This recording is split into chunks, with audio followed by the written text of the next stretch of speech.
Okay okay. അപ്പൊ നമ്മള് round robin scheduling വരെയാണ് പറഞ്ഞു നിർത്തിയെന്നാണ് എൻ്റെ ഒരു ഓർമ്മ, അല്ലേ? ഇവിടെ അല്ലേ പറഞ്ഞു നിർത്തിയേക്കുന്നത് നമ്മള്?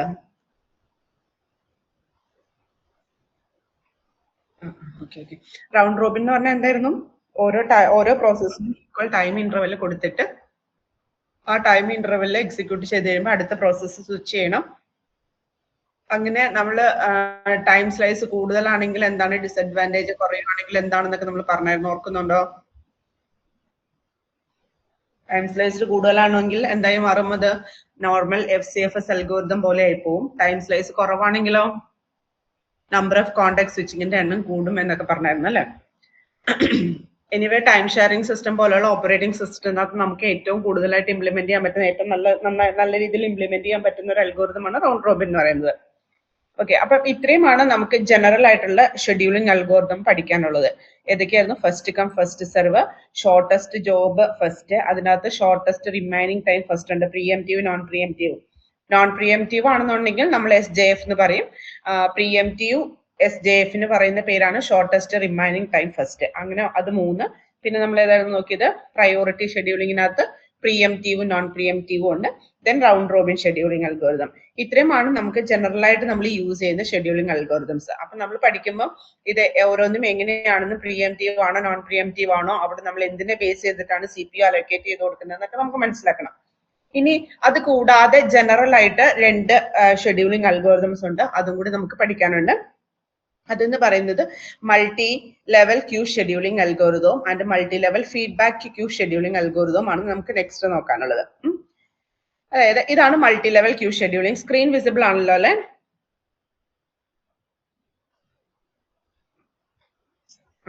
Okay. Multi level queue scheduling എന്ന് പറഞ്ഞു കഴിഞ്ഞാൽ ഇവിടെ നമ്മൾ ചെയ്യുന്നത് എന്താണെന്ന് വെച്ചിട്ടുണ്ടെങ്കിൽ നമ്മുടെ ടോട്ടൽ എല്ലാ പ്രോസസ്സിനെയും നമ്മൾ 2 ക്ലാസിഫിക്കേഷൻ ആയിട്ട് നമ്മൾ ഡിവൈഡ് ചെയ്യും. അതായത് ഹൈ പ്രയോറിറ്റി പ്രോസസ്സ് എന്നും ലോ പ്രയോറിറ്റി പ്രോസസ്സ് എന്നും 2 രീതിയിൽ ഡിവൈഡ് ചെയ്യും.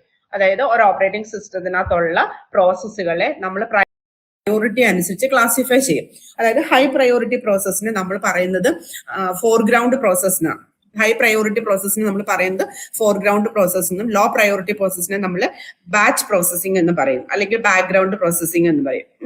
എന്നിട്ട് ഇവിടെ ആ ഒരു ഫിഗറിനകത്ത് കാണിച്ചിരിക്കുന്ന പോലെ തന്നെ നമ്മളിങ്ങനെ പല പല ക്യൂ ആയിട്ട് നമ്മൾ എന്ത് ചെയ്യും? അതായത് ഏറ്റവും ഹൈ പ്രയോറിറ്റി പ്രോസസ്സ് കിടക്കുന്നത് ഇവിടെ സിസ്റ്റം പ്രോസസ്സ് എന്ന് പറയുന്ന ഒരു ക്യൂവിലായിരിക്കും. അതിനേക്കാളും കുറച്ചും കൂടെ പ്രയോറിറ്റി കുറഞ്ഞ പ്രോസസ്സ് ആയിരിക്കും എവിടെ ഉണ്ടാവുക? ഇന്ററാക്റ്റീവ് പ്രോസസ്സ് എന്ന് പറയുന്ന ക്യൂവിൽ ഉണ്ടാവുക.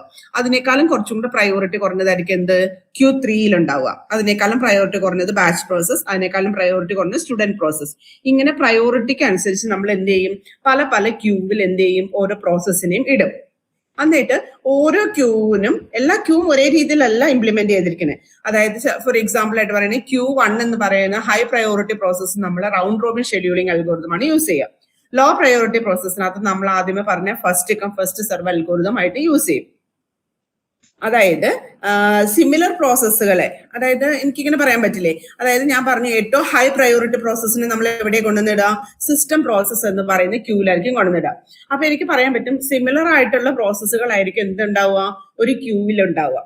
ഒരു ക്യൂവിനകത്ത് ഒരേപോലത്തെ പ്രോസസ്സുകളെ, ഒരേ പ്രയോറിറ്റി ഉള്ള പ്രോസസ്സുകളായിരിക്കും ഓരോ ക്യൂവിനകത്തും ഉണ്ടാവുക.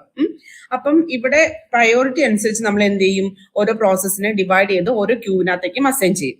എന്നിട്ട് ആ ക്യൂവിൽ വരുന്ന ഓരോ പ്രോസസ്സിനെയും ഓരോ അൽഗോരിതം വെച്ചിട്ട് എന്ത് ചെയ്യും? എക്സിക്യൂട്ട് ചെയ്യും. അതായത് ഹയർ പ്രയോറിറ്റി പ്രോസസ് ആണെന്നുണ്ടെങ്കിൽ നമ്മൾ അവിടെ യൂസ് ചെയ്യുന്ന റൗണ്ട് റോബിൻ അൽഗോരിതം ആയിരിക്കും. ലോവർ പ്രയോറിറ്റി ക്യൂവിൽ നമ്മൾ യൂസ് ചെയ്യുന്നത് എന്തായിരിക്കും? First come first serve algorithm ആയിരിക്കും. അങ്ങനെ നമ്മൾ എന്ത് ചെയ്യും?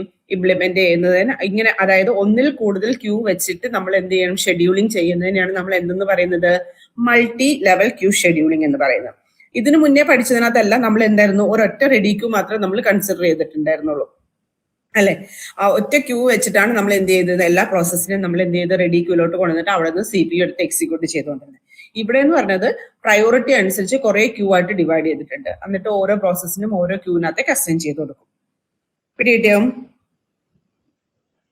അപ്പം ഇതിന്റെ അകത്ത് വേറൊരു കാര്യം പറയാനുള്ളതെന്ന് വെച്ചിട്ടുണ്ടെങ്കിൽ, ഇപ്പം ബാച്ച് പ്രോസസ്സ് എന്ന് പറയുന്ന ക്യൂവിനകത്തുള്ളൊരു പ്രോസസ്സ്, ഓക്കെ, ബാച്ച് പ്രോസസ്സ് എന്ന് പറയുന്നത് എത്രാമത്തെ ക്യൂ ആ? നാലാമത്തെ ക്യൂ ആണ്. നാലാമത്തെ ക്യൂവിൽ ഒരു പ്രോസസ്സ് എക്സിക്യൂട്ട് ചെയ്യണമെങ്കിൽ അതിന്റെ തൊട്ട് മേളിലുള്ള ക്യൂ എല്ലാം എംപ്റ്റി ആയിരിക്കണം. അതായത് അതിന്റെ എല്ലാം എക്സിക്യൂഷൻ കംപ്ലീറ്റ് ചെയ്താൽ മാത്രമേ എന്ത് ചെയ്യുള്ളൂ, താഴെയുള്ള ക്യൂവിലേക്ക് പ്രോസസ്സിന് എടുക്കുള്ളൂ. പിടികിട്ടോ? അതായത് ഹൈ പ്രയോറിറ്റി, ഇപ്പൊ ഏറ്റവും ആദ്യം എക്സിക്യൂട്ട് ചെയ്യുന്ന ഏത് ക്യൂവിലെ പ്രോസസ് ആയിരിക്കും? ഏറ്റവും ആദ്യം എക്സിക്യൂട്ട് ചെയ്യുന്ന ഏത് ക്യൂവിലെ പ്രോസസ് ആയിരിക്കും? ആരും ശ്രദ്ധിക്കുന്നില്ലെന്ന് തോന്നുന്നു. കേൾക്കുന്നില്ലേ?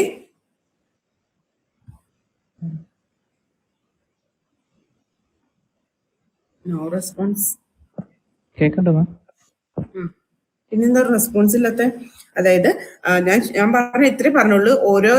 ഓരോ പ്രയോറിറ്റി അനുസരിച്ച് നമ്മൾ എന്ത് ചെയ്യും, ഓരോ ക്യൂവിലായിട്ട് അസൈൻ ചെയ്യും. ഓക്കെ, ഇനി ഏതെങ്കിലും ഒരു ക്യൂവിലെ ഒരു പ്രോസസ്സ് എക്സിക്യൂഷൻ നടത്തണമെങ്കിൽ അതിന്റെ ഹയർ പ്രയോറിറ്റി ക്യൂ എല്ലാം എംപ്റ്റി ആണെങ്കിൽ മാത്രമേ എക്സിക്യൂട്ട് ചെയ്യുള്ളൂ. എക്സാമ്പിൾ ആയിട്ട് Q4 ബാച്ച് പ്രോസസ്സിലെ ഒരു പ്രോസസ്സ്, അതിനകത്ത് ഒന്നിലധികം പ്രോസസ്സ് ഉണ്ടല്ലോ, അതിലെ ഒരു പ്രോസസ്സ് എക്സിക്യൂഷൻ നടത്തണമെങ്കിൽ അതിന് തൊട്ട് മേളിലുള്ള Q3, Q2, Q1 ഈ 3 ക്യൂവും എന്തായിരിക്കണം, കംപ്ലീറ്റ് ചെയ്താൽ മാത്രമേ എന്ത് ചെയ്യുള്ളൂ, Q4നകത്ത് ഒരു പ്രോസസ്സിന് എക്സിക്യൂഷൻ സ്റ്റാർട്ട് ചെയ്യുള്ളൂ. അതാണ് ഞാൻ പറഞ്ഞ പോയിന്റ്. പിടി കിട്ടിയോ മാം? ആരോ വന്നിട്ട് ഹൈ പ്രയോറിറ്റി കിടക്കുന്നത് ഏറ്റവും ലാസ്റ്റ് ഉള്ളതിനല്ലേ? അല്ലല്ല, അതെന്താണെന്നറിയോ, ഇവിടെ ഒരു ചെറിയൊരു മിസ്റ്റേക്ക് ഉണ്ട്. ആ മേളിലുള്ളത് ഹൈ പ്രയോറിറ്റി ആണ്, താഴെ ലോ പ്രയോറിറ്റി എന്നാണ്. ഫിഗറിനകത്ത് മിസ്റ്റേക്ക് ഉണ്ട്. മേളിലെ ഹൈ പ്രയോറിറ്റി, താഴെ ലോ പ്രയോറിറ്റി ആണ്. Okay, best question. ആരും ചോദിച്ചില്ല, ഒരാളെ ചോദിച്ചുള്ളൂ. ഓക്കെ, അപ്പം ഇത്രയേ ഉള്ളൂ ഇതിനകത്ത് മൾട്ടി ലെവൽ. ഇതിന്റെ ഡിസഡ്വാൻറ്റേജ് പറയാൻ പറ്റുമോ? ഇതിന്റെ ഒരു ഡിസഡ്വാൻറ്റേജ് പറയാൻ പറ്റുമോ?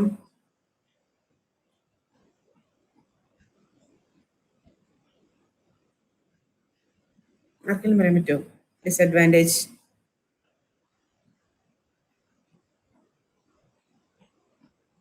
ഇടയിലത്തെ ഒരു ക്യൂല പ്രോസസ്സും നമുക്ക് ചെയ്യാൻ പറ്റില്ല എന്നാണോ? ഇടയിലത്തെ എന്നല്ല, ഏതൊരു ക്യൂവും ചെയ്യണമെന്നുണ്ടെങ്കിൽ അതിന്റെ തൊട്ട് മേളിലുള്ള ക്യൂ എല്ലാം എംപ്റ്റി ആയാലും ചെയ്യാൻ വേണ്ടി പറ്റുമോ. അതുകൊണ്ട് തന്നെ അവിടെ എന്തുണ്ടാവാനുള്ള ചാൻസ് ഉണ്ട്? നമ്മൾ ഇതിനു മുന്നേ അൽഗോരിതത്തിനകത്ത് പറഞ്ഞിട്ടുണ്ടായിരുന്നു, convoy effect, first come first serve. ഇവിടെ നമ്മൾ എന്തിനെ ബേസ് ചെയ്തിട്ട് നമ്മൾ അറേഞ്ച് ചെയ്യുന്ന പ്രോസസ്സിനെ? പ്രയോറിറ്റിനെ ബേസ് ചെയ്തിട്ട്. അപ്പൊ പ്രയോറിറ്റി ഷെഡ്യൂളിങ്ങിനകത്ത് നമ്മൾ പറഞ്ഞത് എന്തായിരുന്നു? ഏത് സ്റ്റാർവേഷൻ. ഓക്കെ, സ്റ്റാർവേഷൻ ഉണ്ടാവാനുള്ള ചാൻസ് ഉണ്ട്. അതായത് ലോ പ്രയോറിറ്റി ഉള്ള പ്രോസസ്സ് എന്ത് ചെയ്യും, അവിടെ തന്നെ കിടക്കും. കാരണം ഹൈ പ്രയോറിറ്റി ഉള്ള പ്രോസസ്സ് കംപ്ലീറ്റ് ചെയ്താൽ മാത്രമേ താഴോട്ട് വരുള്ളൂ.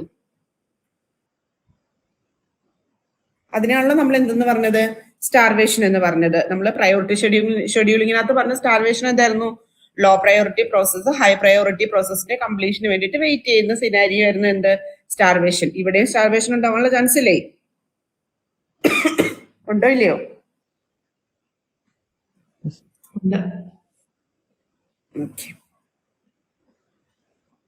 അപ്പൊ ഇതിന്റെ ഡിസഡ്വാൻറ്റേജ് ആയിട്ട് പറഞ്ഞിരിക്കുന്നത് സ്റ്റാർവേഷൻ ഉണ്ടാവും. It is inflexible in nature. നമുക്ക് ഇംപ്ലിമെന്റേഷൻ എന്ന് പറയുന്നത് പ്രാക്ടിക്കലി ഇംപ്ലിമെന്റേഷൻ പോസിബിൾ അല്ല എന്നുള്ള രീതിയിൽ. ഓക്കെ, ഇനി ഇപ്പൊ നമ്മൾ പറഞ്ഞല്ലോ, ഇവിടെ നമ്മൾ പറഞ്ഞ എന്താണ്, ഇപ്പൊ ബാച്ച് പ്രോസസ്സിൽ കിടക്കുന്ന ഒരു പ്രോസസ്സ്, അതായത് Q4, ഞാൻ ക്യൂവിന്റെ നമ്പർ വെച്ചിട്ട് പറയാം, Q4ൽ കിടക്കുന്ന ഒരു പ്രോസസ്സ് ചെയ്യണമെങ്കിൽ Q1ഉം Q2ഉം Q3 എംപ്റ്റി ആയിരിക്കണം അല്ലെ? അതായത് Q1 കംപ്ലീറ്റ് ചെയ്യണം, Q2നകത്തുള്ള പ്രോസസ്സും കംപ്ലീറ്റ് ചെയ്യണം, Q3യിലുള്ള പ്രോസസ്സും കംപ്ലീറ്റ് ചെയ്താൽ മാത്രമേ Q4ലോട്ട് വരികയുള്ളൂ. ഈ Q4ൽ കിടക്കുന്ന പ്രോസസ്സിന് എപ്പോഴും ഒരേ പ്രയോറിറ്റി തന്നെയാണല്ലോ അല്ലെ? പ്രയോറിറ്റി മാറുന്നില്ലല്ലോ. അപ്പൊ അതിന് ലോ പ്രയോറിറ്റി ആയതുകൊണ്ടാണല്ലോ നമ്മൾ എന്ത് പറഞ്ഞത്, അവിടെ സ്റ്റാർവേഷൻ ഉണ്ടാവാനുള്ള ചാൻസ് ഉണ്ടെന്ന് പറഞ്ഞ അല്ലെ? അപ്പൊ നമുക്ക് അങ്ങനെ സ്റ്റാർവേഷൻ ഉണ്ടാവാതെ, ആ സ്റ്റാർവേഷൻ എന്ന് പറയുന്ന പ്രോബ്ലത്തിനെ ഓവർകം ചെയ്യാൻ വേണ്ടിയിട്ട് കൊണ്ടുവന്നതാണ് അടുത്ത മെത്തഡോളജി എന്ന് പറയുന്നത്. അതായത് ഈ മൾട്ടി ലെവൽ ക്യൂ ഷെഡ്യൂളിങ്ങിന്റെ ഡിസഡ്വാൻറ്റേജ് എന്ന് പറയുന്നത്, ഒരു പ്രോസസ്സ് ഒരു ക്യൂവിനകത്തേക്ക് അസൈൻ ചെയ്ത് കഴിഞ്ഞാൽ അത് പെർമനന്റ് ആയിട്ട് ആ ക്യൂവിൽ തന്നെയായിരിക്കും. അതിന്റെ എക്സിക്യൂഷൻ കംപ്ലീറ്റ് ചെയ്യുന്നത് വരെ ആ ക്യൂവിൽ തന്നെ മെയിൻറ്റെയിൻ ചെയ്യും. അപ്പൊ അതിന്റെ പ്രയോറിറ്റി എന്ന് പറയുന്നത് ചേഞ്ച് ചെയ്യുന്നില്ല. പ്രയോറിറ്റി കുറവാണെന്നുണ്ടെങ്കിൽ അതെന്ത് ചെയ്യും, അവിടെ തന്നെ ഇങ്ങനെ കിടന്ന് എക്സിക്യൂട്ട് ചെയ്യണമെങ്കിൽ ഹൈ പ്രയോറിറ്റി അല്ലേ എക്സിക്യൂഷൻ കഴിഞ്ഞിട്ട് ചെയ്യാൻ പറ്റുള്ളൂ. ഓക്കെ, അപ്പൊ അത് എങ്ങനെ നമുക്ക് ഓവർകം ചെയ്യാം, അതിന്റെ ഒരു സൊല്യൂഷൻ ആണ് എന്തെന്ന് പറയുന്നത് അടുത്ത ഷെഡ്യൂളിംഗ് അൽഗോരിതം എന്ന് പറയുന്നത് multi level feedback queue scheduling algorithm എന്ന് പറയുന്നത്. ഓക്കെ ആണോ? അതായത് മൾട്ടി ലെവൽ ക്യൂവിനകത്ത് നമ്മൾ പറഞ്ഞു ഒരു പ്രോസസ്സ് എന്ന് പറയുന്ന ഒരു ക്യൂവിനകത്ത് എൻ്റർ ചെയ്ത് കഴിഞ്ഞാൽ ആ ക്യൂവിൽ നിന്നും ആ പ്രോസസ്സിനെ മൂവ് ചെയ്യാനുള്ള പ്രൊവിഷൻ ഇല്ല. അങ്ങനെ മൂവ്മെന്റ്സ് കൊണ്ടുവന്നു. അതായത് ഫിഗർ കണ്ടു കഴിഞ്ഞാൽ നമുക്ക് മനസ്സിലാവും. ഇവിടെ ഇപ്പൊ ഇതാണ് മൾട്ടി ലെവൽ ഫീഡ്ബാക്ക് ക്യൂ എന്ന് പറയുന്നത്. ഇവിടെ ചെയ്യുന്ന എന്താന്ന് വെച്ചിട്ടുണ്ടെങ്കിൽ കണ്ടോ, Q1 നിന്നും നമുക്ക് പ്രോസസ്സിന് എന്ത് ചെയ്യാൻ പറ്റും, Q2 ഇടാൻ പറ്റും. Q2 നിന്ന് എന്ത് ചെയ്യാൻ പറ്റും, Q3 നമുക്ക് എന്ത് ചെയ്യാൻ പറ്റും, പ്രോസസ്സിനെ മാറ്റാൻ വേണ്ടി പറ്റും. അപ്പൊ ഇവിടെ പ്രയോറിറ്റി കാണിച്ചിരിക്കുന്നത് കറക്റ്റ് ആണ്. ഹൈ പ്രയോറിറ്റി, ലോ പ്രയോറിറ്റി കണ്ടോ. മറ്റേ ഇമേജിനകത്ത് അവിടെ ലോ പ്രയോറിറ്റി ആണ് കേട്ടോ. ഓക്കെ, ഇനി ഇതെന്താ ചെയ്യുന്നതെന്ന് വെച്ചിട്ടുണ്ടെങ്കിൽ നമ്മളിപ്പം Q1 നമ്മൾ പറഞ്ഞു ഹയർ പ്രയോറിറ്റി പ്രോസസ് ആണ് കിടക്കുന്നതെന്നാണ് നമ്മൾ പറഞ്ഞത് അല്ലെ. മൾട്ടി ലെവൽ ക്യൂവിനകത്ത് നമ്മൾ പറഞ്ഞ എന്താണ്, Q1 ഹൈ പ്രയോറിറ്റി പ്രോസസ് ആണ് കിടക്കുന്നത്. ആ കിടക്കുന്ന പ്രോസസ്സ് അവിടെ കിടന്ന് എക്സിക്യൂഷൻ കംപ്ലീറ്റ് ആയാൽ മാത്രമേ അടുത്ത ക്യൂവിനകത്തേക്ക് വരുള്ളൂ. അപ്പൊ ഇവിടെ എന്താ ചെയ്യുന്നതെന്ന് വെച്ചിട്ടുണ്ടെങ്കിൽ Q1 കുറെ ഹൈ പ്രയോറിറ്റി പ്രോസസ് ഉണ്ട്. ഓക്കെ, സപ്പോസ് അതിനകത്ത് ഏതെങ്കിലുമൊക്കെ പ്രോസസ്സിന് എന്താ പറയാ എക്സിക്യൂഷൻ ചെയ്യേണ്ട, അതായത് ഇപ്പം അത്രയ്ക്ക് അർജന്റ് ഒന്നും അല്ല, അല്ലെങ്കിൽ എന്താണ് എന്തെങ്കിലും കുറെ നേരത്തേക്ക് ഒന്നും ചെയ്യാതിരിക്കുന്ന പ്രോസസ്സുകൾ, ഐഡിൽ ആയിട്ടുള്ള പ്രോസസ്സുകൾ, അങ്ങനെ എന്തെങ്കിലുമൊക്കെ പ്രോസസ്സ് ഉണ്ടെങ്കിൽ അതിനൊക്കെ എന്ത് ചെയ്യും, പ്രയോറിറ്റി കുറഞ്ഞതിനകത്തേക്ക് കൊണ്ടുവന്നിടും. ഓക്കെ, Q1 എന്ന് പറഞ്ഞത് Q2 പ്രയോറിറ്റി കൂടിയ പ്രോസസ്സുകളാണ്. അപ്പൊ പ്രയോറിറ്റി കൂടിയ പ്രോസസ്സുള്ള ക്യൂ കിടക്കുന്നതിനകത്തുനിന്ന് ആവശ്യമില്ലാത്ത പ്രോസസ്സുകളെയൊക്കെ എന്ത് ചെയ്യും, പ്രയോറിറ്റി കുറഞ്ഞതിനകത്തേക്ക് ഷിഫ്റ്റ് ചെയ്യാൻ വേണ്ടി പറ്റും. മറ്റിനകത്ത് നമുക്ക് ഒരു പ്രോസസ്സിനെ ഒരു ക്യൂവിൽ നിന്ന് വേറൊരു ക്യൂവിലേക്ക് മൂവ് ചെയ്യാൻ വേണ്ടി പറ്റില്ലായിരുന്നു. ഇവിടെ എന്ത് ചെയ്യാൻ പറ്റും, നമുക്ക് ഒരു ക്യൂവിൽ നിന്നും പ്രോസസ്സിനെ നമുക്ക് എന്ത് ചെയ്യാൻ പറ്റും, ഹൈ പ്രയോറിറ്റിയിൽ നിന്നും ലോ പ്രയോറിറ്റിയിലോട്ട് കൊണ്ടുവന്നിടാൻ വേണ്ടി പറ്റും. ഓക്കെ, അപ്പൊ ഇങ്ങനെ കൊണ്ടുവന്നിടുമ്പം നമുക്ക് എന്താന്ന് വെച്ചിട്ടുണ്ടെങ്കിൽ നമുക്ക് എഫിഷ്യൻസി കൂട്ടാൻ വേണ്ടി പറ്റും. അതായത് ചില പ്രോസസ്സുകൾ IOക്ക് വേണ്ടിയിട്ടും അല്ലെങ്കിൽ വേറെ ഏതെങ്കിലും ഇൻട്രൻസ് ഒക്കെ വന്നു കഴിയുമ്പോൾ എന്ത് ചെയ്യാൻ പറ്റും, നമുക്ക് അതിനെ അടുത്ത ക്യൂവിനകത്ത്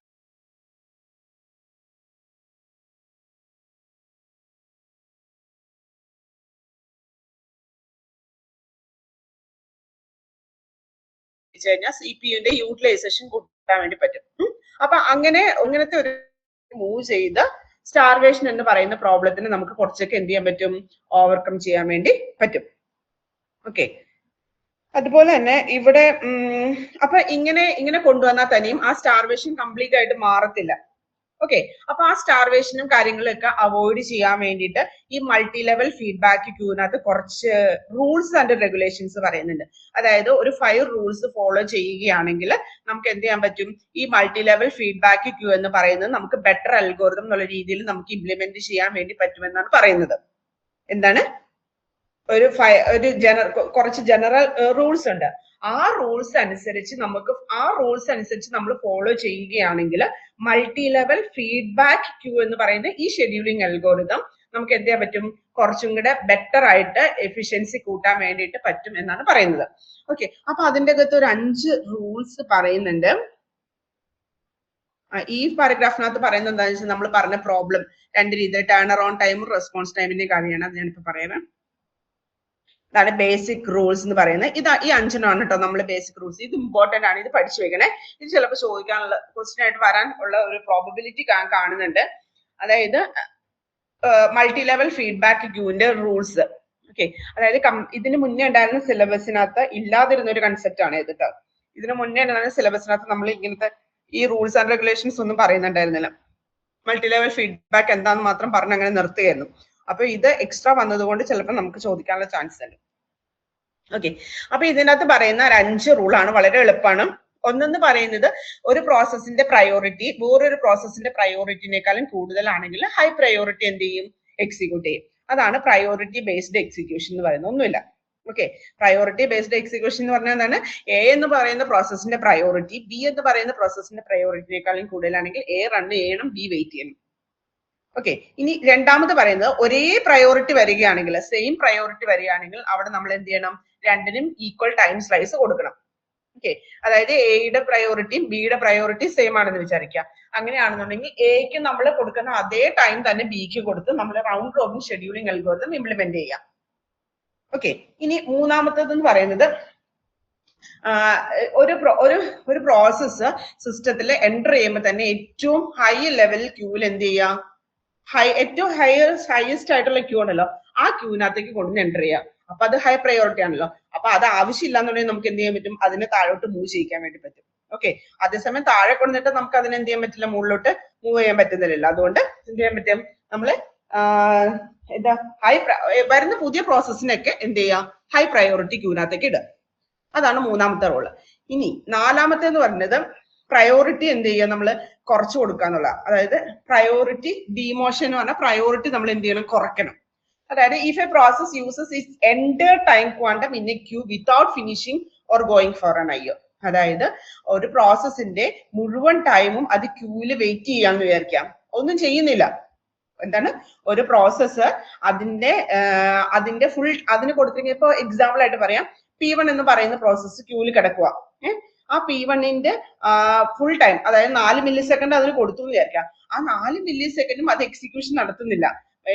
വേറെ എന്തെങ്കിലും IOക്ക് വേണ്ടിയിട്ട് വെയിറ്റ് ചെയ്യോ, അല്ലെങ്കിൽ വേറെ എന്തെങ്കിലും ഇൻട്രസ്റ്റിന് വേണ്ടിയിട്ട് വെയിറ്റ് ചെയ്യുകയോ ചെയ്യുന്നത് അവിടെ വേസ്റ്റ് ആണല്ലോ. അത് ശരിക്കും എക്സിക്യൂഷൻ നടത്തേണ്ട പ്രോസസ് അല്ലല്ലോ അതിന്. അതുകൊണ്ട് തന്നെ അതിന്റെ പ്രയോറിറ്റി എന്ന് പറയുന്നത് എന്ത് ചെയ്യുക, കുറയ്ക്കുക. അതിനെയാണ് നമ്മൾ എന്തെന്ന് പറയുന്നത്, പ്രയോറിറ്റി ഡിമോഷൻ എന്ന് പറയുന്നത്. പ്രയോറിറ്റി കുറയ്ക്കാന്നുള്ളൂ. ഇനി അടുത്ത അഞ്ചാമത്തെ റൂൾ എന്ന് പറഞ്ഞാൽ പ്രയോറിറ്റി കൂട്ടുക എന്നുള്ളതാണ്. ഞാൻ നേരത്തെ പറഞ്ഞായിരുന്നല്ലോ, ഏജിങ് എന്ന് പറയുന്ന പ്രോസസ്സ് യൂസ് ചെയ്ത് നമുക്ക് എന്ത് ചെയ്യാൻ പറ്റും, പ്രോസസ്സിന്റെ പ്രയോറിറ്റി ഇൻക്രിമെന്റ് ചെയ്യാൻ പറ്റും. അപ്പൊ നമുക്ക് സ്റ്റാർവേഷൻ നമുക്ക് കുറയ്ക്കാൻ വേണ്ടി പറ്റും. അതാണ് പ്രയോറിറ്റി പ്രൊമോഷൻ എന്ന് പറയുന്നത്. ഓക്കെ, അപ്പൊ ഈ 5 റൂൾസ് ഫോളോ ചെയ്യുകയാണെങ്കിൽ മൾട്ടി ലെവൽ ഫീഡ്ബാക്ക് ക്യൂ എന്ന് പറയുന്ന ആ ഷെഡ്യൂളിംഗ് അൽഗോരിതം എന്ന് പറയുന്നത് നമുക്ക് ഏറ്റവും എഫിഷ്യന്റ് ആയിട്ടുള്ള അൽഗോരിതം ആയിട്ട് നമുക്ക് പറയാൻ വേണ്ടി പറ്റും. ഓക്കെ ആണോ?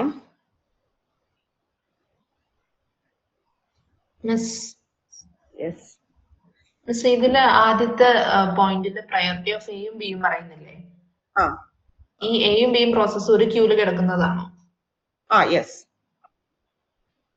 ഒരേ ക്യൂല് തന്നെയുള്ള പ്രോസസ്സുകൾക്ക് നമ്മൾ പ്രയോറിറ്റി അനുസരിച്ചാണല്ലോ നമ്മൾ എന്ത് ചെയ്യുന്ന അതിനകത്തേക്ക്. ഇപ്പൊ നമ്മള് ആദ്യമേ ഈ പറഞ്ഞ മൾട്ടി ലെവൽ ഫീഡ്ബാക്ക് ക്യൂവിനകത്ത് നമ്മൾ പറയുന്നത് പ്രയോറിറ്റി അനുസരിച്ച് നമ്മൾ ഓരോ ക്യൂവിനകത്ത് ഹൈ പ്രയോറിറ്റി പ്രോസസ്സിന് ഏറ്റവും വലിയ ഏറ്റവും മേളിലുള്ള ക്യൂവിലും ലോ പ്രയോറിറ്റിന് ഏറ്റവും താഴെയുള്ള ക്യൂവിലാണ് നമ്മൾ അറേഞ്ച് ചെയ്യുന്നത്.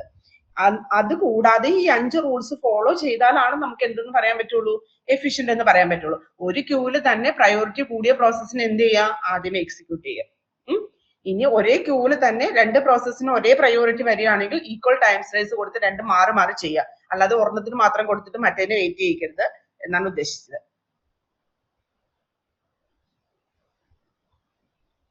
ഓക്കെ ആണോ Hannah?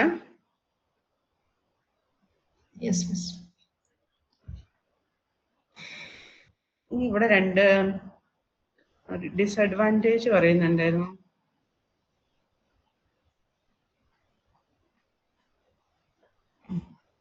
The fundamental problem that multi-level feedback queue tries to address is twofold. First, it needs to optimize turnaround time, which is usually done most successfully by running shorter jobs first. അതായത് നമുക്ക് turn around time കുറയ്ക്കണമെങ്കിൽ ഏറ്റവും shortest burst time ഉള്ള process ആദ്യമേ complete ചെയ്യുകയാണെങ്കിലാണ് നമുക്ക് normally എന്ത് ചെയ്യാൻ പറ്റുന്നത്, turn around time കുറയ്ക്കാൻ വേണ്ടി പറ്റുന്നത്. പക്ഷെ ഇവിടെ എന്താണ് ആക്ച്വലി ചെയ്യുന്നത്, ഇവിടെ എന്താ ചെയ്യുന്നത്, നമ്മൾ ഹൈ പ്രയോറിറ്റി പ്രോസസ്സിന് നമ്മൾ എന്ത് ചെയ്യാണ്, ആദ്യമേ എക്സിക്യൂട്ട് ചെയ്യുന്നു, ലോ പ്രയോറിറ്റി പ്രോസസ്സിനെ പിന്നീടാണ് എക്സിക്യൂട്ട് ചെയ്യുന്നത്. ഓക്കെ, അപ്പൊ അവിടെ ബേസ്റ്റ് ടൈമിന് വലിയ ഇമ്പോർട്ടൻസ് ഇല്ല. ഇനി ബേസ്റ്റ് ടൈമിന് എപ്പോഴാണ് ഇമ്പോർട്ടൻസ് വരുന്നത്, ഇപ്പൊ ഈ നമ്മളെ 5 റൂൾസ് പറഞ്ഞല്ലോ, ആ 5 റൂൾസ് പറഞ്ഞതിനകത്ത് പറഞ്ഞായിരുന്നു, ഒരു പ്രോസസ്സ് ഒരു ക്യൂവിനകത്ത് കുറെ ടൈം വെയിറ്റ് ചെയ്യുകയാണെങ്കിൽ അനാവശ്യമായിട്ട്, അതായത് അതിന്റെ പ്രോസസ്സിന് വേണ്ടിയിട്ട് യൂട്ടിലൈസ് ചെയ്യാതെ ചുമ്മാ വെയിറ്റ് ചെയ്യുകയാണെങ്കിൽ അതിന് എന്ത് ചെയ്യണം, പ്രയോറിറ്റി കുറഞ്ഞ ക്യൂവിലോട്ട് കൊണ്ടുവന്ന് ഇടണം എന്നാ പറയുന്നത്. ഓക്കെ, അപ്പം ആ ടേൺ അറൗണ്ട് ടൈം മിനിമൈസ് ചെയ്യണമെങ്കിൽ നമുക്ക് ആക്ച്വലി എന്ത് വരണം, turn around time shorter jobs ആദ്യമേ കംപ്ലീറ്റ് ചെയ്യണം. പക്ഷെ ഇതിനകത്ത് നമുക്ക് എന്താണ്, അങ്ങനെ അല്ലാത്തതുകൊണ്ട് തന്നെ ടേൺ അറൗണ്ട് ടൈം നമുക്ക് കുറയ്ക്കാൻ വേണ്ടി പറ്റുന്നില്ല എന്നുള്ളതാണ് ഒന്നാമത്തെ പ്രോബ്ലം. പിന്നെ രണ്ടാമത് പറയുന്നത്, second, multi level feedback queue needs to make a feel responsive to interactive users. അതായത് ഇന്ററാക്റ്റീവ് യൂസേഴ്സ് എന്ന് പറഞ്ഞിട്ടുണ്ടെങ്കിൽ പ്രയോറിറ്റി കുറഞ്ഞ പ്രോസസ്സിന്റെ കേസാണ്. ഇന്ററാക്റ്റീവ് പ്രോസസ് എന്ന് പറഞ്ഞാൽ നമ്മൾ ഏറ്റവും കൂടുതൽ പ്രയോറിറ്റി ഉള്ളതിന് നമ്മൾ സിസ്റ്റം പ്രോസസ്സിനും, അതിനേക്കാളും കുറച്ചും കൂടെ പ്രയോറിറ്റി കുറഞ്ഞതിന് നമ്മൾ ഇന്ററാക്റ്റീവ് എന്നും, അതിനേക്കാളും പ്രയോറിറ്റി കുറഞ്ഞത് നമ്മൾ ബാച്ച് എന്നാണ് പറയാം. ഓക്കെ, അപ്പൊ ഇന്ററാക്റ്റീവ് യൂസേഴ്സിന്റെ കേസിനകത്ത് യൂസേഴ്സിന് പെട്ടെന്ന് തന്നെ ഒരു ഫീലിംഗ് ഉണ്ടാവും, അതായത് റെസ്പോൺസ് എന്ന് പറയുന്നത് പെട്ടെന്ന് കിട്ടുന്ന പോലെ ഫീൽ ചെയ്യും. ഓക്കെ, അവിടെ റെസ്പോൺസ് ടൈം പെട്ടെന്ന് കിട്ടുന്ന പറഞ്ഞാൽ റെസ്പോൺസ് ടൈം കുറവായിരിക്കും കൂടുതലായിരിക്കും? പെട്ടെന്ന് ഇപ്പൊ എനിക്ക് ഞാൻ എന്തെങ്കിലും ഒരു ഇൻപുട്ട് കൊടുത്തു കഴിഞ്ഞാൽ എനിക്ക് റെസ്പോൺസ് പെട്ടെന്ന് കിട്ടുക എന്ന് പറയുമ്പോൾ അവിടെ റെസ്പോൺസ് ടൈം ആക്ച്വലി എന്താണ്, കുറവാണല്ലേ? കുറവാണ്. റെസ്പോൺസ് ടൈം എന്ന് പറയുന്നത് മിനിമൈസ് ചെയ്യാൻ പറ്റുന്നുണ്ട് ഇന്ററാക്റ്റീവ് യൂസേഴ്സിന്റെ കേസിൽ മാത്രം. പക്ഷെ നമുക്ക് ഇവിടെ മൾട്ടി ലെവൽ ഫീഡ്ബാക്ക് ക്യൂവിനകത്ത് ഇന്ററാക്റ്റീവ് പ്രോസസ്സ് റൺ ചെയ്യണമെങ്കിൽ ആദ്യമേ ഏത് റൺ ചെയ്യണം? ഏറ്റവും ഹൈ പ്രയോറിറ്റി റൺ ചെയ്തിട്ടേ പറ്റുള്ളൂ. അപ്പൊ നമുക്ക് ആ റെസ്പോൺസ് ടൈം കുറയ്ക്കാം എന്ന് പറയുന്നത് എല്ലാ ക്യൂവിലും നമുക്ക് പറ്റുന്നില്ല, അതും ഒരു പ്രോബ്ലമാണ്. അപ്പൊ അങ്ങനെയുള്ള ആ പ്രോബ്ലത്തിനെയൊക്കെ അവോയ്ഡ് ചെയ്യാൻ വേണ്ടിയാണ് നമ്മൾ ഈ പറഞ്ഞ ഈ 5 റൂൾസ് ഫോളോ ചെയ്യാൻ. ഓക്കെ ആണോ?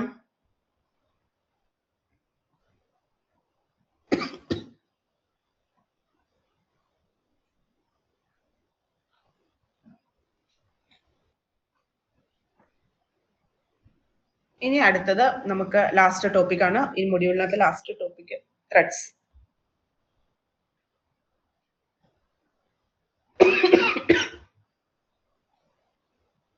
ഓക്കെ, ത്രെഡ് എന്ന് പറഞ്ഞു കഴിഞ്ഞാൽ അറിയോ ആർക്കെങ്കിലും എന്താണ് ത്രെഡ്?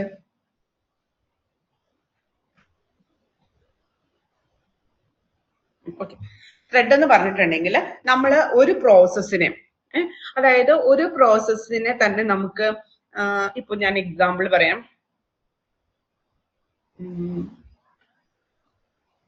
ഇപ്പൊ ഇടി ലാബ്, നമ്മുടെ ഇടി ലാബ് സോഫ്റ്റ്വെയർ ഉണ്ടല്ലോ, അതിൻ്റെ അകത്ത് ഇന്റേണൽ മാർക്ക് കാൽക്കുലേഷൻ എന്ന് പറയുന്ന ഒരു മൊഡ്യൂൾ എടുക്കാം.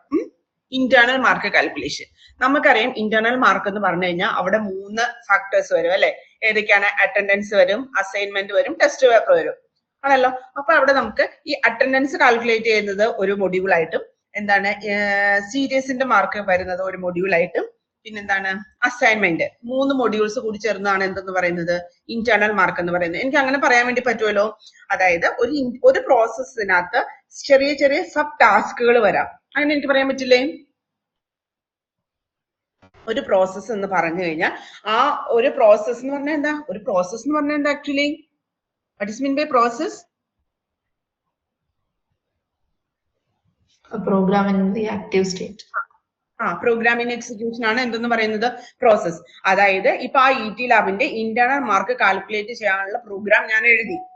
ഓക്കെ, ഇന്റേണൽ മാർക്ക് കാൽക്കുലേറ്റ് ചെയ്യാനുള്ള പ്രോഗ്രാം ഞാൻ എഴുതി. ആ പ്രോഗ്രാമിനെ ഞാൻ എക്സിക്യൂട്ട് ചെയ്യുമ്പോൾ അത് എന്തായിട്ട് മാറി? പ്രോസസ് ആയിട്ട് മാറിയല്ലോ, ഇല്ലേ? അപ്പൊ ആ ഒരു പ്രോസസ്സിനകത്ത് എനിക്ക് പറയാൻ പറ്റത്തില്ലേ ചെറിയ 3 സബ് പ്രോസസ്സുകൾ ഉണ്ടെന്ന് എനിക്ക് പറയാൻ പറ്റുമല്ലോ. കാരണം ഒന്ന് എനിക്ക് എന്ത് ചെയ്യണം? അറ്റൻഡൻസ് കാൽക്കുലേറ്റ് ചെയ്യണം. ഒന്നെന്ന് പറയുന്നത് എന്ത് കാൽക്കുലേറ്റ് ചെയ്യണം? അസൈൻമെന്റിന്റെ മാർക്ക് കാൽക്കുലേറ്റ് ചെയ്യണം. ഒന്ന് എന്ത് കാൽക്കുലേറ്റ് ചെയ്യണം? സീരിയസിന്റെ മാർക്ക് ചെയ്യണം, ഇല്ലേ? അപ്പൊ എനിക്ക് ഒരു പ്രോസസ്സിനകത്ത് തന്നെ നമുക്ക് എന്ത് ചെയ്യാൻ പറ്റും? നമുക്ക് പല പല സബ് ടാസ്കുകൾ ഉണ്ടാവാം. ഓക്കെ, അപ്പൊ നമുക്ക് അതിനെയൊക്കെ എന്ത് ചെയ്യാം? ഒരു ത്രെഡ് ആയിട്ട് കൺസിഡർ ചെയ്യാം. അതായത് ഒരു പ്രോസസ്സിനെ നമ്മൾ പല പല ചെറിയ ചെറിയ സെക്ഷനുകളായി നമ്മൾ ഡിവൈഡ് ചെയ്യും. ആ ഓരോ സെക്ഷനും നമ്മൾ പറയുന്ന പേരാണ് എന്ത്? ത്രെഡ് എന്ന് പറയാം. ഓക്കെ, ആ ഓരോ സെക്ഷനും നമ്മൾ പറയുന്ന പേരാണ് ത്രെഡ്. ഓക്കെ, ഇനി ആ ത്രെഡ് എന്ന് പറഞ്ഞു കഴിഞ്ഞാൽ ശരിക്കും എന്തിനാണ് നമ്മൾ ത്രെഡ് എന്ന് പറയുന്ന കൺസെപ്റ്റ് എന്ന് ചോദിച്ചു കഴിഞ്ഞാൽ, ഇപ്പോ പാരലൽ മൾട്ടി പ്രോസസർ സിസ്റ്റം എന്ന് പറഞ്ഞാൽ എന്താ? Multi processor system, multi processor system എന്താണ്? അത് ഇല്ല. Okay, anyway multi programming system എന്ന് പറഞ്ഞത് മൾട്ടി പ്രോഗ്രാമിംഗ്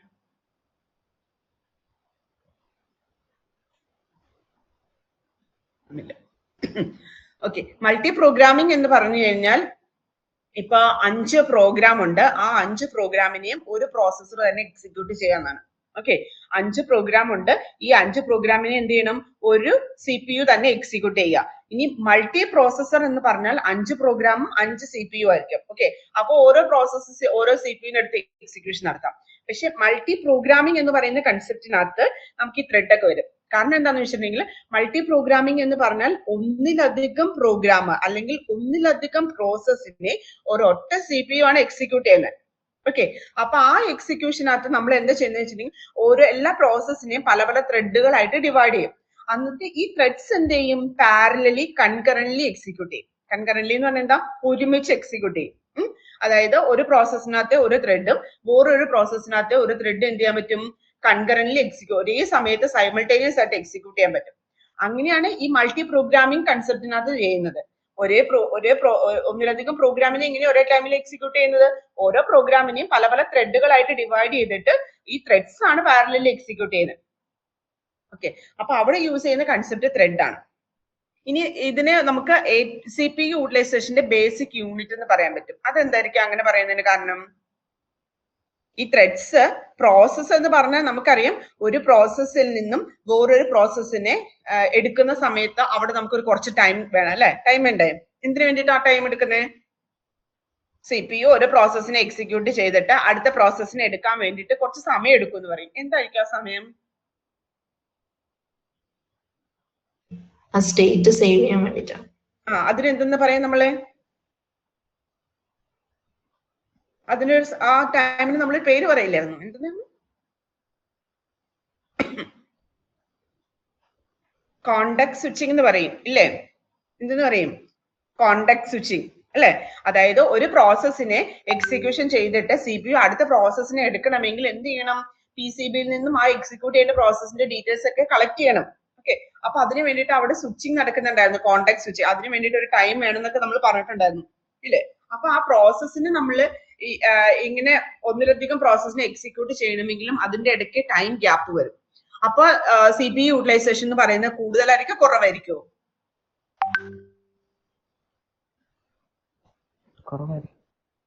CPU യൂട്ടിലൈസേഷൻ കുറവായിരിക്കും, കാരണം അവിടെ ആവശ്യമില്ലാതെ കുറച്ച് ടൈം പോകും. ഓക്കെ, അപ്പൊ ആ CPU യൂട്ടിലൈസേഷൻ കൂട്ടാൻ വേണ്ടിയിട്ടും കൂടി ആക്ച്വലി നമ്മൾ ത്രെഡ് യൂസ് ചെയ്യുന്നത്. ഈ ത്രെഡ് എന്ന് പറയുന്നത് ഒരു ത്രെഡ് കഴിഞ്ഞിട്ട് അടുത്ത ത്രെഡ് എക്സിക്യൂട്ട് ചെയ്യാൻ വേണ്ടിയിട്ട് ഈ കോണ്ടെക്സ്റ്റ് സ്വിച്ചിങ് ടൈമിന്റെ ആവശ്യമില്ല.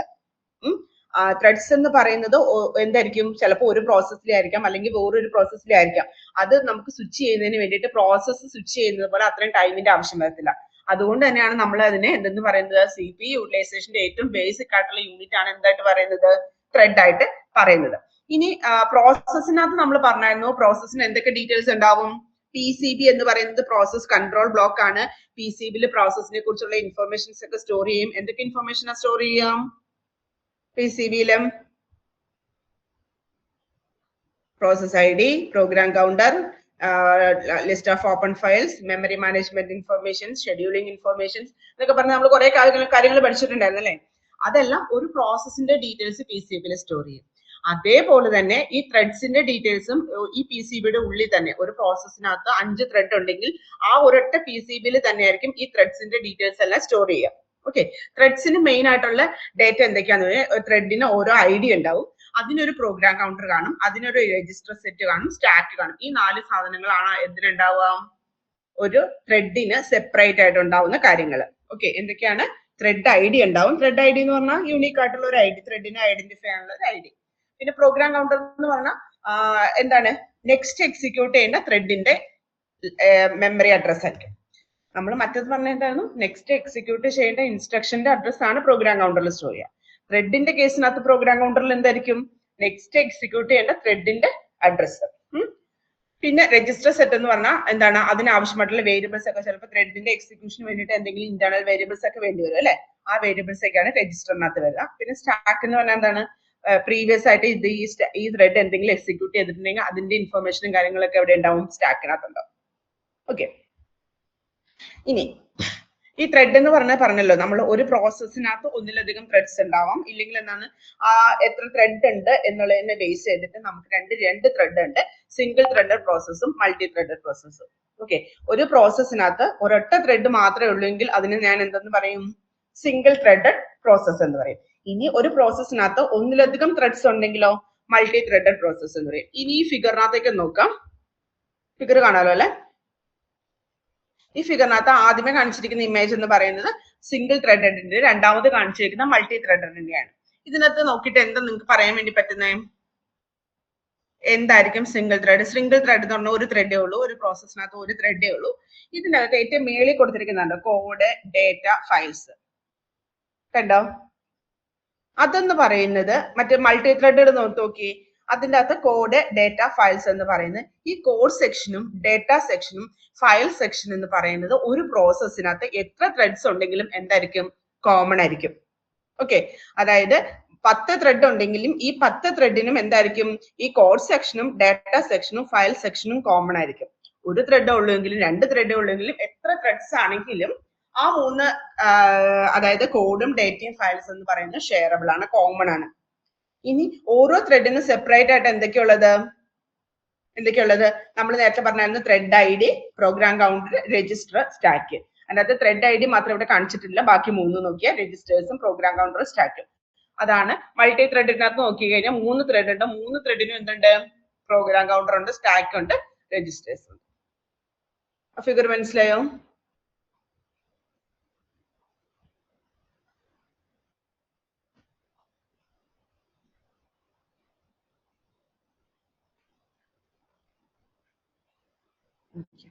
ഇനി ഇത് ചോദിച്ച് കാണാറുള്ള ഒരു ക്വസ്റ്റ്യൻ ആണ് കേട്ടോ. എന്താണ് ഈ മൾട്ടി ത്രെഡിങ്ങിന്റെ ഒക്കെ അഡ്വാൻറ്റേജ്? ഇങ്ങനെ മൾട്ടി ത്രെഡ് ഒരു പ്രോഗ്രാമിന് നമ്മൾ പല ത്രെഡ്സ് ആയിട്ട് നമ്മൾ ഡിവൈഡ് ചെയ്തത് കൊണ്ട് നമുക്ക് എന്തൊക്കെയാണ് ബെനിഫിറ്റ്സ് ഉണ്ടാവുക? ഓക്കെ, അതിനകത്ത് മെയിൻ ആയിട്ട് 4 പോയിന്റ്സ് ആണ് പറയുന്നത്. 1 responsiveness, 2 resource sharing, 3 economy, 4 scalability. Okay, അതിനകത്ത് റെസ്പോൺസീവ്നെസ് എന്ന് പറഞ്ഞാൽ എന്താന്ന് നോക്കിക്കേ. മൾട്ടി ത്രെഡിങ്ങിനകത്ത് interactive application may allow a program to continue running even if part of it is blocked or is performing a lengthy operation, thereby increasing responsiveness to the user. This quality is especially useful in designing user interface. അതായത് നമ്മൾ ഒരു user interface design ചെയ്യുന്ന സമയത്ത്, okay, ഇപ്പൊ നമ്മളെല്ലാവരും projects ഒക്കെ ചെയ്യുന്നവരാണ് അല്ലെ. അപ്പൊ ഒരു പ്രോജക്റ്റ് ഞാൻ ചെയ്ത് കഴിഞ്ഞിട്ട് ഞാൻ അത് ഒരാളെ കാണിച്ചു കൊടുക്കുന്ന സമയത്ത്, ഓക്കെ, ഞാൻ കാണിച്ചു കൊടുക്കുന്ന ആള് ഒരു യൂസർ ആണെങ്കിൽ അയാൾ എപ്പോഴും എന്തായിരിക്കും നോക്കുക, അയാള് അത് ഞാൻ ചെയ്തത് നല്ലതായിരുന്നു എപ്പോഴായിരിക്കും പറയാ, ആ യൂസർ ഇന്റർഫേസ് ബെറ്റർ ആയിരിക്കുമ്പോഴാണ് അല്ലെ. ആ യൂസർ ഇന്റർഫേസ് എപ്പോഴായിരിക്കും ബെറ്റർ ആവുക? ഒരു യൂസറിനെ സംബന്ധിച്ചിടത്തോളം യൂസർ ഇന്റർഫേസ് എന്ന് പറയുന്നത് അയാൾക്ക് എങ്ങനെയായിരിക്കണം? ഒന്നാമത്തെ കാര്യം എന്ന് പറയുന്നത് ഈസി ആയിട്ട് യൂസ് ചെയ്യാൻ പറ്റുന്ന രീതിയിലായിരിക്കണം. പിന്നെ രണ്ടാമത്തെ കാര്യം എന്ന് പറഞ്ഞാൽ പെട്ടെന്ന് റെസ്പോൺസ് കിട്ടണം അല്ലെ. അതായത് ഞാനിപ്പോ ഏതെങ്കിലും ഒരു ബട്ടണിനകത്ത് ക്ലിക്ക് ചെയ്ത് കഴിഞ്ഞിട്ട് കുറെ സമയം കഴിഞ്ഞിട്ടാണ് എനിക്ക് തന്നെ ഔട്ട്പുട്ട് കിട്ടുന്നതെങ്കിൽ തന്നെ നമ്മൾ അവിടെ പറയും എന്താണ്, ഇത് അത്ര ശരിയല്ല, അല്ലെങ്കിൽ എന്താണ്, ഇത് നമ്മൾ ഉദ്ദേശിക്കുന്ന ഇതിലുള്ള ഔട്ട്പുട്ട് നമുക്ക് കിട്ടുന്നില്ല എന്നൊക്കെ പറയും അല്ലെ. അപ്പൊ എപ്പോഴും ഒരു യൂസർ ഇന്റർഫേസ് ഡിസൈൻ ചെയ്യുമ്പോൾ നമ്മൾ എങ്ങനെയായിരിക്കണം, വളരെയധികം പെട്ടെന്ന് റെസ്പോൺസ് കിട്ടുന്ന രീതിയിലായിരിക്കണം നമ്മൾ ചെയ്യേണ്ടത്. അപ്പൊ ഈ മൾട്ടി ത്രെഡ് യൂസ് ചെയ്യുന്നതിനുള്ള ഡിസ്അഡ്വാൻറ്റേജ് എന്താണെന്ന് ചോദിച്ചിട്ടുണ്ടെങ്കിൽ, നമുക്ക് ഈ മൾട്ടി ത്രെഡിങ് എന്ന് പറയുന്ന കൺസെപ്റ്റ് യൂസ് ചെയ്തിട്ട് നമുക്ക് എന്താ പറ്റും, റെസ്പോൺസീവ്നെസ് എന്ന് പറയുന്നത് പെട്ടെന്ന് കൂട്ടാൻ വേണ്ടി പറ്റും, ഈ റെസ്പോൺസ് ടൈം മിനിമൈസ് ചെയ്യാൻ വേണ്ടി പറ്റും. അതാണ് ഒന്നാമത്തെ അഡ്വാൻറ്റേജ് എന്ന് പറയുന്നത്. രണ്ടാമത്തെ റിസോഴ്സ് ഷെയറിംഗ്. നമ്മൾ ഓൾറെഡി പറഞ്ഞായിരുന്നു, ഇതെന്തായിരുന്നു, കോഡ് സെക്ഷനും ഡാറ്റ സെക്ഷനും ഫയൽസും ഒക്കെ എന്തായിരിക്കും, ഷെയറബിൾ ആയിരിക്കും അല്ലെ. അതാണ് process can share resources only through techniques such as shared memory and message passing. Memory ഒക്കെ എന്തായിരിക്കും, ഇതിന് ഷെയറബിൾ ആയിരിക്കും. Such techniques must be explicitly arranged by the programmer. However, threads share the memory and the resources of the process to which they belong to by default. അതായത് programmer ആണല്ലോ programme എഴുതുന്നത്. അപ്പൊ ആ programmer തന്നെയാണ് എന്ത് ചെയ്യുന്നത്, explicitly specify ചെയ്യണം ഏതാണ്, നമ്മളിവിടെ കമ്മ്യൂണിക്കേഷന് വേണ്ടിയിട്ട്, അതായത് ത്രെഡ്സ് നമ്മൾ കമ്മ്യൂണിക്കേഷൻ ചെയ്യണമെങ്കിൽ നമ്മൾ എന്താണ് യൂസ് ചെയ്യുന്നത്, Inter process communication, message passing ആണോ, എന്താണ് ഷെയർഡ് മെമ്മറി ആണോ, ആ കൺസെപ്റ്റ് ആണോ എന്നുള്ളത് പ്രോഗ്രാമർക്ക് തന്നെ ഡിസൈഡ് ചെയ്യാം. അപ്പൊ അങ്ങനെ ചെയ്യുന്നത് കൊണ്ടുള്ള അഡ്വാൻറ്റേജ് എന്താ, മെമ്മറി ഷെയറബിൾ ആണെങ്കിലുള്ള അഡ്വാൻറ്റേജ് എന്താ, അഡ്വാൻറ്റേജും ഉണ്ട് ഡിസഡ്വാൻറ്റേജും ഉണ്ട് അല്ലെ. മെമ്മറി ഷെയറബിളിന് അഡ്വാൻറ്റേജും ഉണ്ട് ഡിസഡ്വാൻറ്റേജും ഉണ്ട്. അഡ്വാൻറ്റേജ് എന്താണ്, കുറച്ച് മെമ്മറി മതി എന്നുള്ളത് അഡ്വാൻറ്റേജ് ആണ്. ഡിസഡ്വാൻറ്റേജ് എന്തായിരിക്കും, ഷെയറബിൾ മെമ്മറിയുടെ ഒരു ഡിസഡ്വാൻറ്റേജ് എന്തായിരിക്കും,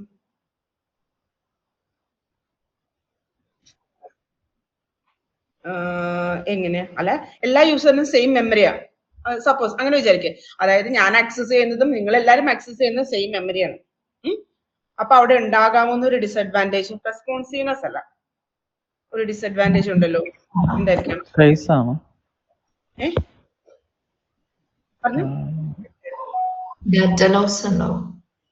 ഡേറ്റ ലോസ് ഉണ്ടാവാനുള്ള ചാൻസ് ഉണ്ട്, ഇൻകൺസിസ്റ്റൻസി ഉണ്ടാവാനുള്ള ചാൻസ് ഉണ്ട് അല്ലെ.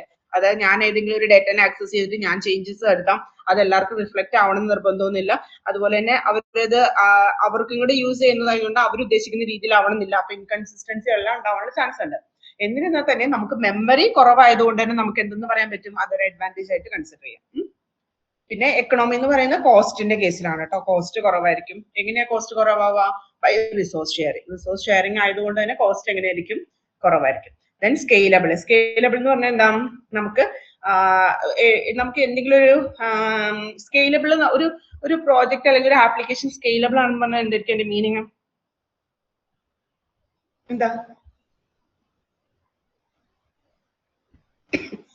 എന്തെങ്കിലും ഒരു അഡീഷണൽ ആയിട്ട് നമ്മൾ എന്തെങ്കിലും ഇപ്പൊ ഒരു പ്രോഗ്രാം ഞാൻ ചെയ്തു, ഓക്കെ, ആ പ്രോഗ്രാം സ്കെയിലബിൾ ആണ് എന്ന് പറയണമെങ്കിൽ ആ പ്രോഗ്രാമിനകത്ത് ഞാൻ എന്തെങ്കിലും ഒരു അഡീഷണൽ ആയിട്ട് ചെയ്ത് കഴിഞ്ഞാലും ഇത് എങ്ങനെ വർക്ക് ചെയ്തിരുന്നോ അതുപോലെ തന്നെ എഫിഷ്യന്റ് ആയിട്ട് വർക്ക് ചെയ്യുകയാണെങ്കിൽ ഞാൻ പറയും ആ ആപ്ലിക്കേഷൻ എന്ന് പറയുന്നത് എന്തായിരിക്കും?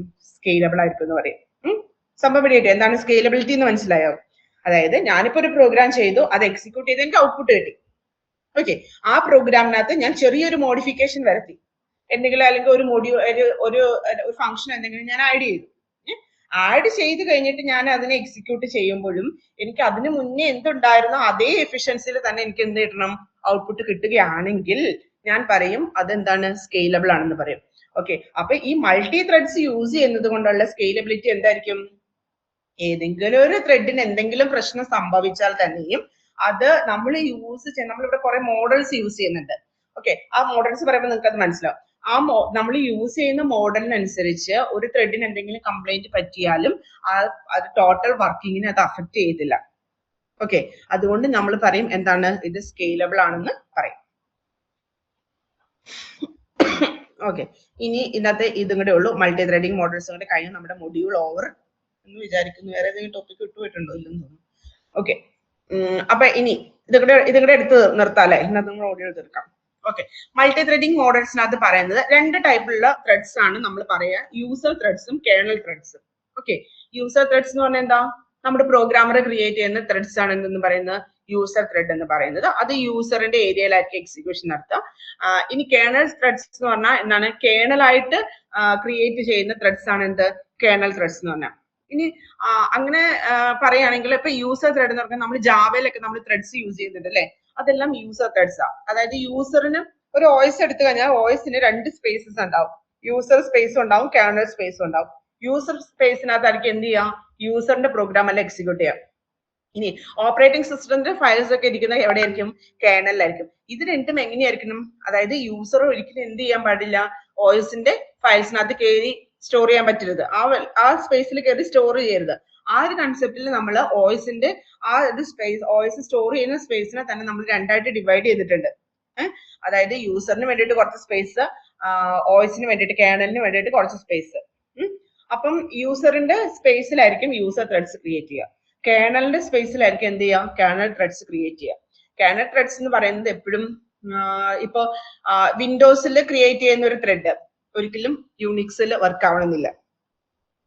അതായത് കേർണൽ ത്രെഡ്സ് എന്ന് പറയുന്ന OS ആണ് ക്രിയേറ്റ് ചെയ്യുന്നല്ലോ, കേർണൽ ആണ് ക്രിയേറ്റ് ചെയ്യുന്നത്. ആ കേർണൽ ത്രെഡ്സ് എന്ന് പറയുന്നത് ഇപ്പൊ വിൻഡോസിൽ ക്രിയേറ്റ് ചെയ്ത ഒരു ത്രെഡ് ആണെങ്കിൽ അത് ഒരിക്കലും ലിനക്സിലോ അല്ലെങ്കിൽ ഉബുണ്ടുലോ വർക്ക് ആവണമെന്ന് നിർബന്ധമൊന്നുമില്ല. അതേസമയം യൂസറിന്റെ ത്രെഡ്സ് എന്ന് പറയുന്നത് അതിപ്പോ ഏത് ഓപ്പറേറ്റിംഗ് സിസ്റ്റത്തിലാണെങ്കിലും അതെന്തായിരിക്കും? വർക്ക് ചെയ്യും. അതാണ് യൂസർ ത്രെഡ്സ് എന്ന് പറയുന്നത്. അപ്പൊ ഈ യൂസർ ത്രെഡ്സും കേർണൽ ത്രെഡ്സും എങ്ങനെയാണ്? എന്തായാലും യൂസർ ത്രെഡ്സ് എന്ന് പറയുന്നത് വർക്ക് ചെയ്യണമെങ്കിൽ കേർണലിന്റെ സപ്പോർട്ട് വേണോ ഇല്ലയോ? യൂസർ ത്രെഡ്സ് എന്ന് പറയുന്നത് നമ്മുടെ യൂസറിന്റെ പ്രോഗ്രാമിലുള്ള ത്രെഡ്സ് ആണ്. ആ യൂസർ ത്രെഡ്സ് എക്സിക്യൂട്ട് ചെയ്യണമെങ്കിൽ OSന്റെ ഹെൽപ്പ് വേണമോ വേണ്ടയോ? വേണം. അപ്പൊ നമുക്ക് എന്തായാലും ഈ ക്രിയേറ്റ് ചെയ്യുന്ന യൂസർ ത്രെഡ്സിനെയൊക്കെ കേർണൽ ത്രെഡിലോട്ട് മാപ്പ് ചെയ്യണം. ഓക്കെ, യൂസർ ത്രെഡ്സിനെയൊക്കെ എന്ത് ചെയ്യണം? കേർണൽ ത്രെഡിനകത്തേക്ക് മാപ്പ് ചെയ്യണം. അപ്പൊ ആ മാപ്പിംഗ് നടത്താൻ വേണ്ടിയിട്ടാണ് നമ്മൾ ഇവിടെ ഒരു 3 മോഡൽസ് യൂസ് ചെയ്യുന്നുണ്ട്. Many to one, one to many, 3 models ആണ്. മെനി ടു മെനി, ഈ 3 മോഡൽസ് ആണ് നമ്മൾ യൂസ് ചെയ്യുന്നത്. അപ്പൊ അതിനകത്ത് മെനി ടു വൺ മോഡൽ എന്ന് പറഞ്ഞു കഴിഞ്ഞാൽ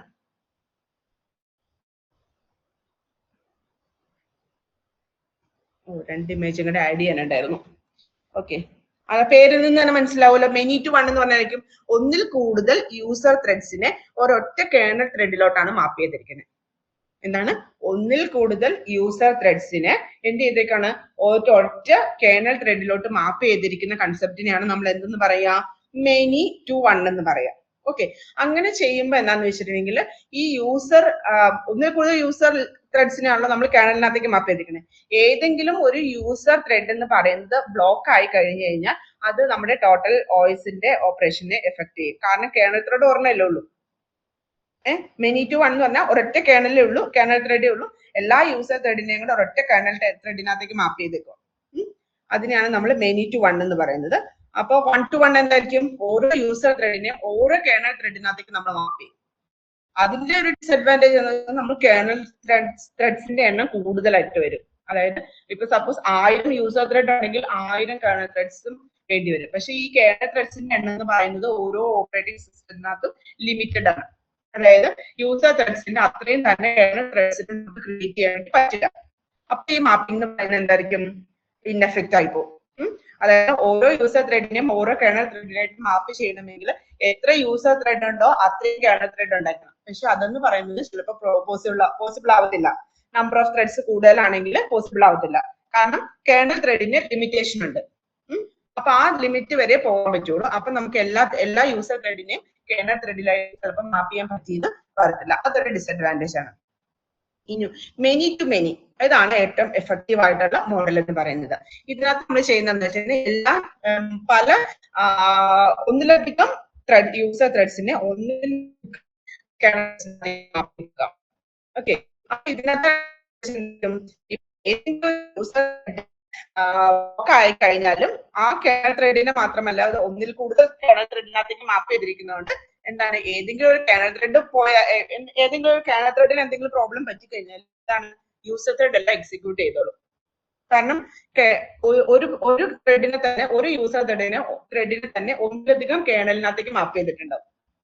ഓക്കെ, അപ്പം ഒരു കേർണൽ ത്രെഡിന് എന്തെങ്കിലും പ്രോബ്ലം വന്നാൽ ആ യൂസർ ത്രെഡ് മാപ്പ് ചെയ്തിരിക്കുന്ന ഒരെണ്ണത്തിലേക്ക് അല്ലാത്തത് കൊണ്ട് മറ്റുള്ള കേർണൽ ത്രെഡ് അതിനെ എന്ത് ചെയ്തോളും, കംപ്ലീറ്റ് ചെയ്തോളും. അതാണ് മെനി ടു മെനി മോഡൽ എന്ന് പറയുന്നത്. ഇങ്ങനെ ഈ 3 മോഡൽസ് ആണ് നമ്മൾ മാപ്പിങ്ങിന് വേണ്ടിയിട്ട് യൂസ് ചെയ്യുന്നത്. മാപ്പിംഗ് എന്ന് പറഞ്ഞാൽ എന്താണ്, യൂസർ ത്രെഡിനെ കേർണൽ ത്രെഡിലോട്ട് നമുക്ക് മാപ്പ് ചെയ്യണം, എക്സിക്യൂട്ട് ചെയ്യണമെങ്കിൽ. ആ മാപ്പിംഗ് ആണ് 3 many to many, 1 to many and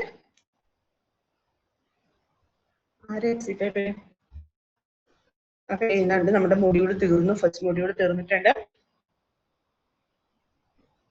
ചെറിയ രീതിയിൽ അഡീഷൻസ് വരുത്താനുണ്ട് നോട്ട്, അത് കഴിഞ്ഞ് ഞാൻ ഒന്നുകൂടെ ഇടാം കേട്ടോ.